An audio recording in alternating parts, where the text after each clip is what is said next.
నేనేనా నాలాగా ఇంకెవరైనా ఉన్నారా? నైట్ 8 గంటలప్పుడైతే ఈ స్వీట్ అయితే చేసినానండి. ఏం స్వీట్ అంటే సేమియాతో స్వీట్ అయితే చేసేసుకుంటున్నాను. ఎందుకో తెలీదు అప్పటికప్పుడుకైతే తినాలనిపించింది. ఈ విధంగా అయితే చేసేసుకుంటున్నాను. సేమియాలు అయితే తీసేసుకొని కొంచెం నెయ్యి అయితే వేసుకొని ఇవి మంచి గోల్డెన్ కలర్ వచ్చేంత వరకు అయితే వేయించుకోవాలి. గోల్డెన్ కలర్ వచ్చేంత వరకు.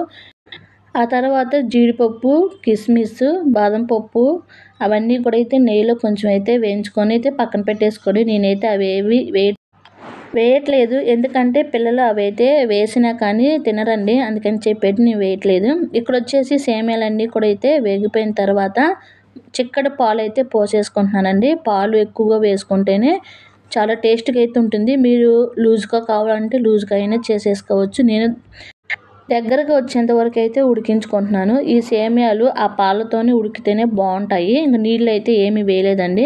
1/2 లీటర్ పాలు అయితే వేసాను. ఇదిగో సేమియాలన్నీ కూడా అయితే చాలా చక్కగా బాగా ఉడికిపోయింది. చాలా చూస్తుంటేనే కలర్ఫుల్గా అయితే ఉంది కదా. ఇదంతా కూడా సేమియా ఉడికిపోయిన తర్వాత చక్కెర అయితే వేస్తున్నాను.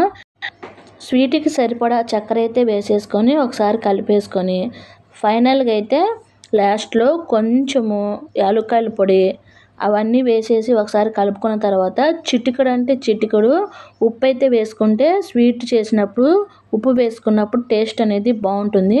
ఈ ఉప్పు వేసిన వెంటనే అయితే గ్యాస్ అయితే ఆఫ్ చేసుకోవాలండి. లేకపోతే పాలు విరిగిపోయే అవకాశం అయితే ఉంటుంది. గ్యాస్ ఆఫ్ చేసేసుకొని ఇంకా వేడివేడిగా తింటుంటే ఈ స్వీట్ చాలా బాగుంటుంది. ఇలాగ సేమియాతో స్వీట్ ఎంతమందికి ఇష్టమో కామెంట్ చేయండి. స్వీట్ అయితే రెడీ అయిపోయింది. మీకు కనుక నచ్చితే లైక్ చేయండి, షేర్ చేయండి, సబ్స్క్రైబ్ చేసుకోండి ఫ్రెండ్స్. ఉంటాను.